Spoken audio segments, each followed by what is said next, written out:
So it's Danny Flexen here for Seconds Out. Delighted to be joined by heavyweight contender Matty Harris. Matty, how you doing, mate? I'm all right, mate. I'm all right. I wouldn't say much of a contender at the minute. Most of the top But yeah, fighters, I'm doing all good. most of the top fighters have suffered a defeat at some point in their careers. You know, all apart from I guess Fury and Usyk at the very top. Joshua's obviously had a few, so I wouldn't be too downhearted. You've got it out of the way early. That's the positive way of looking at it. That's it, mate. I wouldn't say again, I wouldn't really say I'm downhearted. I'm just realistic, I suppose. Not until I haven't boxed in 8 months, so it'll be good to make my return to the ring. Can't wait, to be honest. And that's happening next week, of course, March the 1st on a Wasserman show on Channel 5. We're all looking forward to that. As we alluded to at the start there, you suffered the first defeat of your professional career last time out back in July against Dovbychenko. Yeah. Just you've had, as you said, nearly 8 months now to reflect on it. What lessons do you take from that now? What lessons do I take from it? I don't know. I learned a lot from it. So don't go into a fight unprepared. Can you give us some inkling But over the issues you had? it's pointless, mate. I lost at the end of the day. That's all that matters, isn't it? We're in a results-based business. I lost.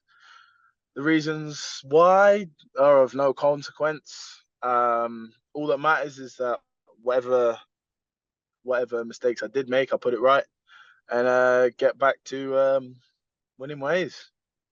How hard or challenging did you find it from a emotional or mental side to get over that defeat?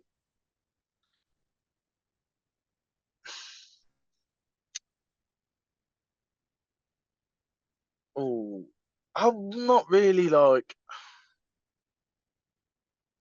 Listen, stuff like that to me is only ever like a loss if you let it become a loss, if that makes sense.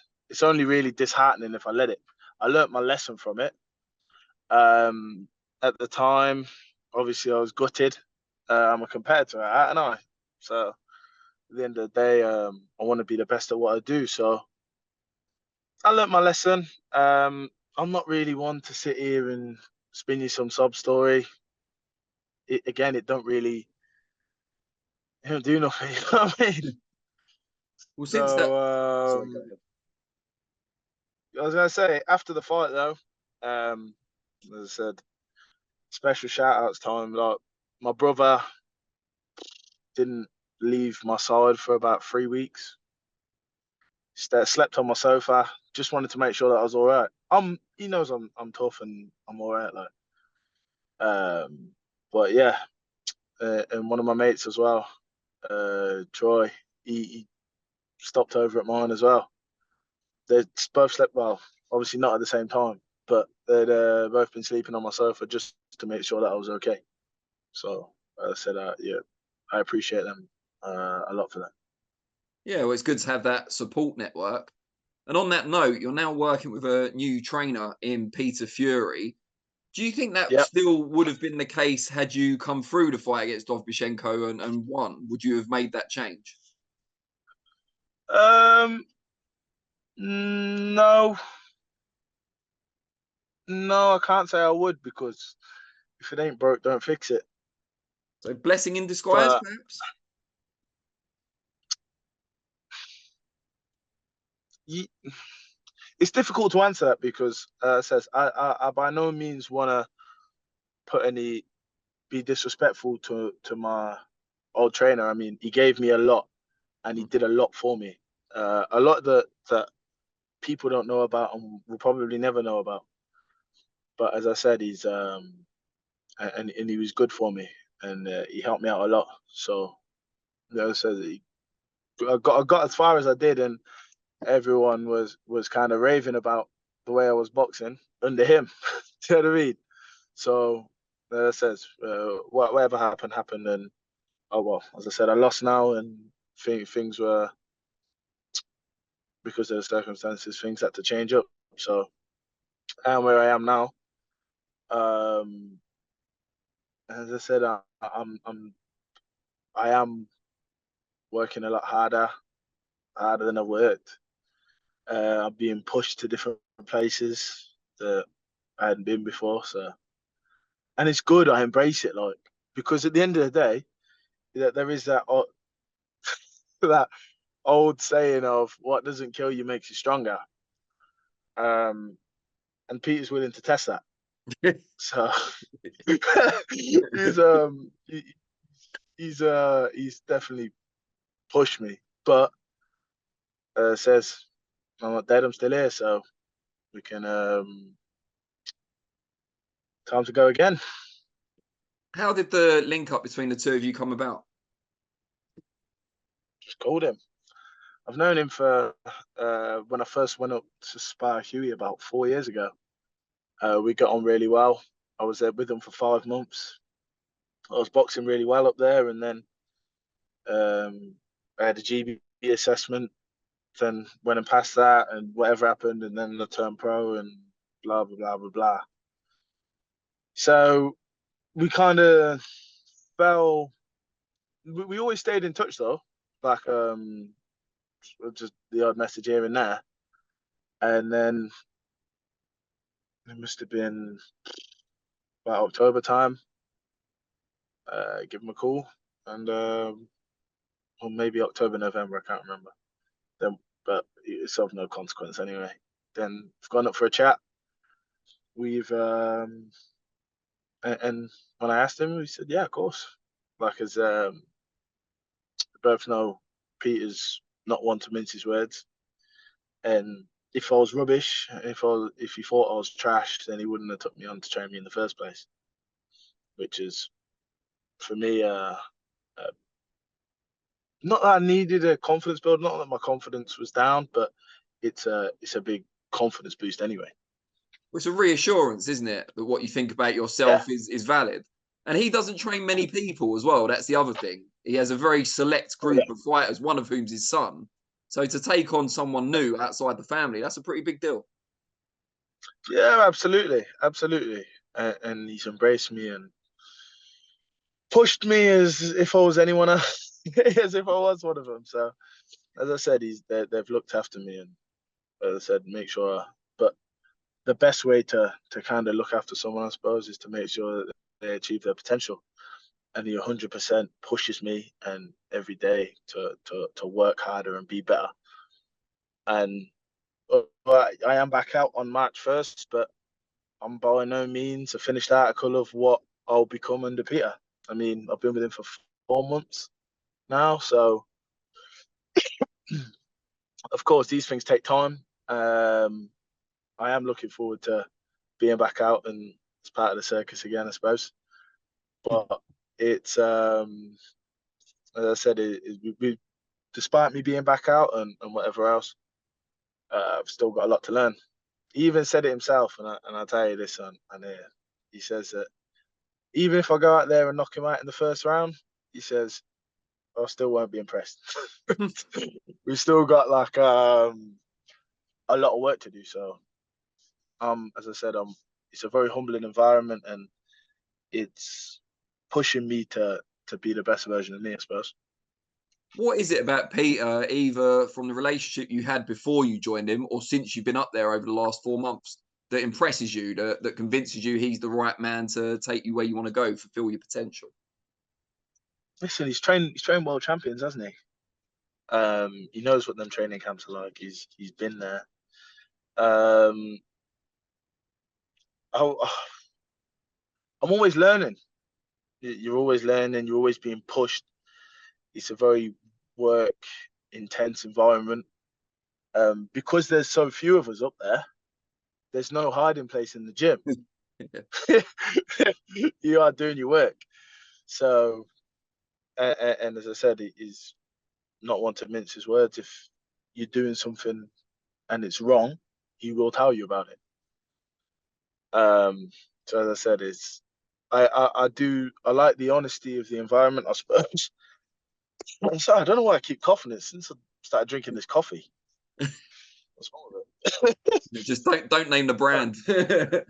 Yeah. But No, yeah, it sounds carry on. Yeah, it sounds like it's going really well up there. How much are you looking forward to being back out there on Channel 5 as well on TV? Because most people's last memory of you will obviously be from that last fight. You can kind of show them what you've been learning, what you've been working on in the gym. Yes and no. I said obviously. Sorry.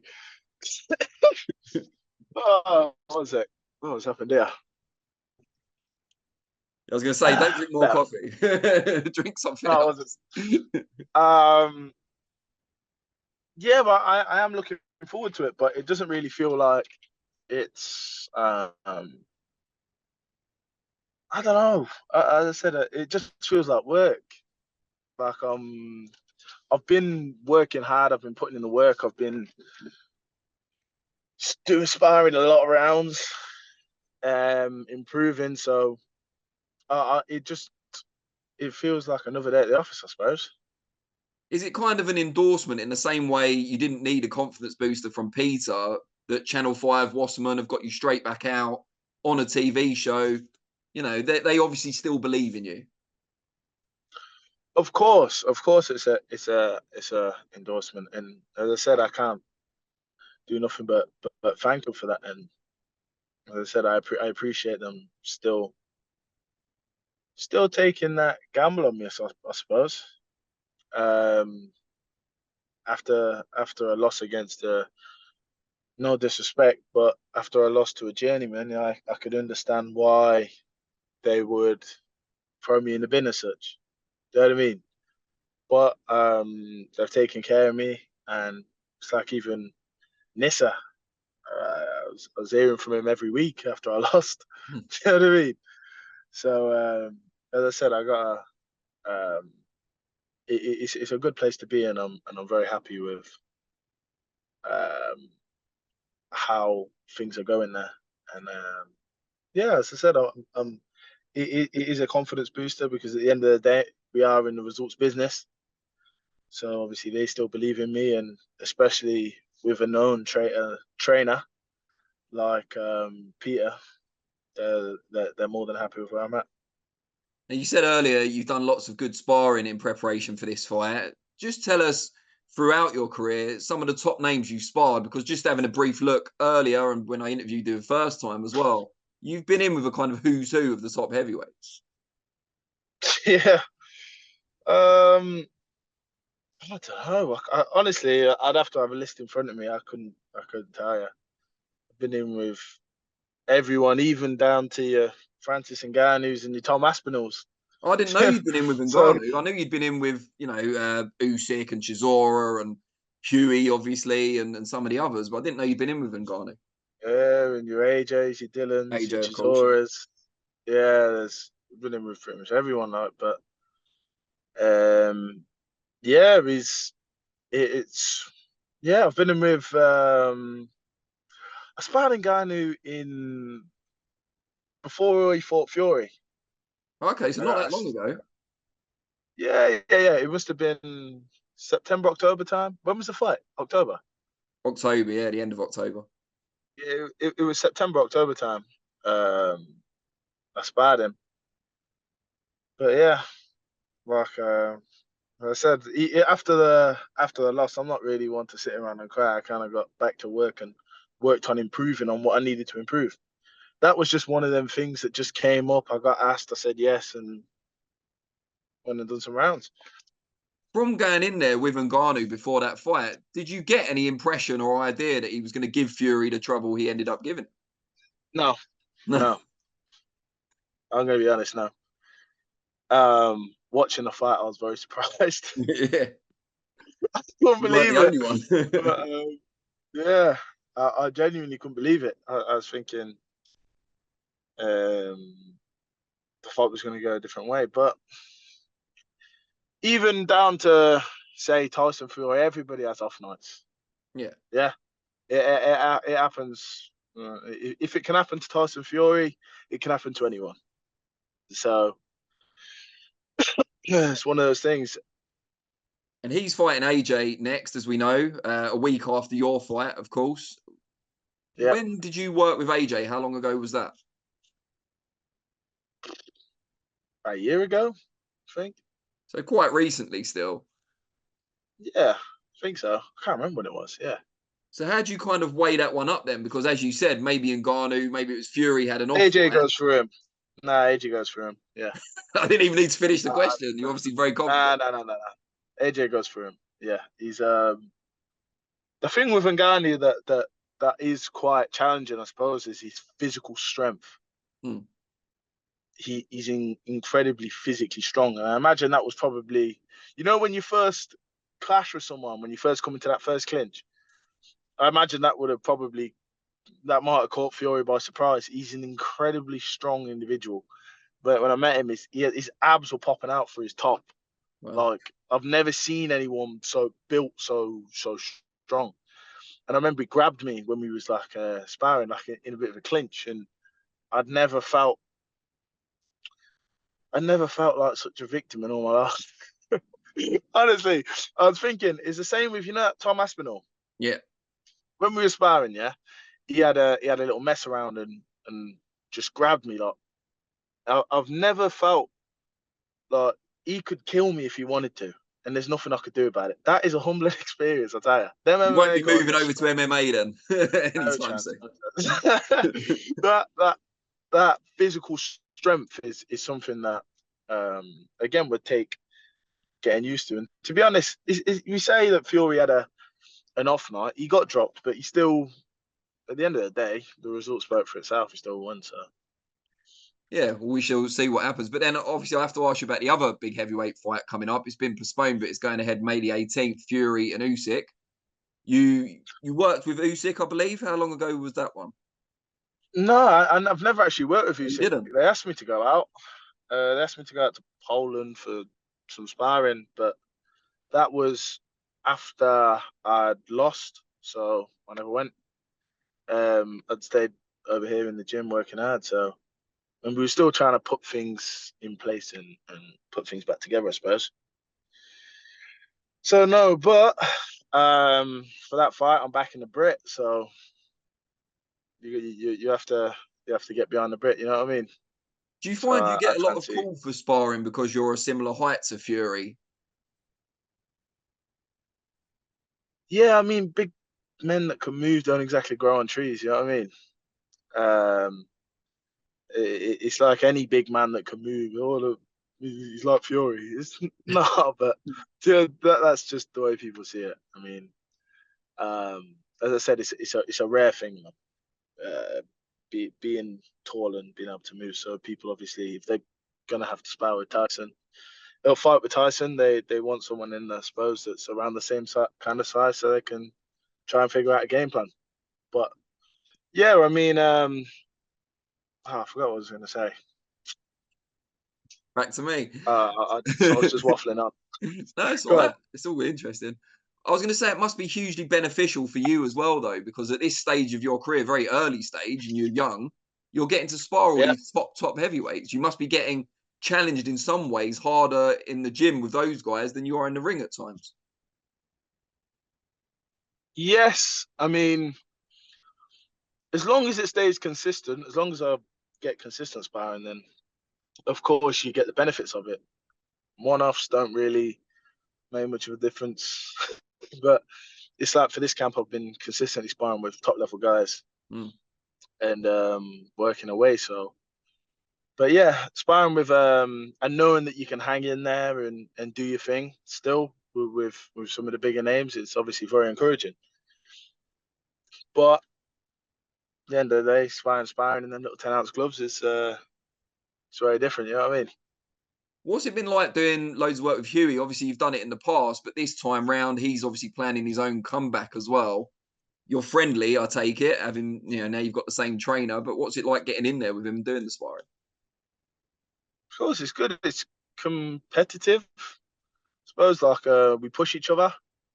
Um, it's not really like, as I said, it's like with anyone that we get sparring in up there. Like everybody gets on with each other, but it's at the end of the day, we all we all want to push. We all want to push ourselves ahead. So and it's not just that. To make each other better, we have to push ourselves. Does that make sense? Yeah. and we got to put the work in. So yeah, it's good. As I said, he's competed at world level, so being able to get them rounds in, and you learn a lot, and they're very valuable. You know what I mean? That's good stuff. And what about getting up there? Are you commuting every day at the moment? No, I live up there. Oh, okay. Um, so yeah, I pretty much just live with Peter. Literally? I'm not joking. Yeah, literally. Yeah. I was gonna say because he's had fighters stay Obviously, with him before, so it's not yeah, that's how it unprecedented. works when you go up there. How are you finding Yeah, that? it's all right. He's your landlord. He's my landlord. You're right, but as I said, it's free, so he is doing us a massive favor. Do you know what I mean? I can't complain. He's helping us out, so You I can't appreciate complain because it's free, or you can't complain because he might watch this. it. I mean, well, Has he got any bad nah, habits around the house? That's what I'm getting at. no, but it's that we don't You don't see each see each other around the house. Yeah. It's big, so. other. Yeah, fair enough. Right, before I let you go, obviously wish you the best of luck for next week, but just tell people how they can find you on the different social media platforms so they can find out a bit more about you ahead of the big return. Instagram, real Matty Harris. That's all I really use, to be honest. I've got a Facebook page, I think. I don't really know. I'm not really. I need to be more active on social media, but I'm not gonna lie to you. I'm a bit rubbish with it, especially since I lost. I've just been focusing on working hard. At the end of the day, that's all that matters. I hate to be one of them guys that says the talking's done in the ring. It's a cliche line, but um, at the end of the day, winning results business. So it You makes did two in sense. a row there. Yeah. It's all right. They're the first two of the interview, so it's okay. I'll forgive you. Matty, really, really appreciate it, mate. And yeah, I'll be watching next week, as I'm sure lots of other people will be, and looking forward to seeing you back in action. Spot on. Thank you very much. I appreciate the interview as well. Top man. Lovely, mate. Take care. Speak soon.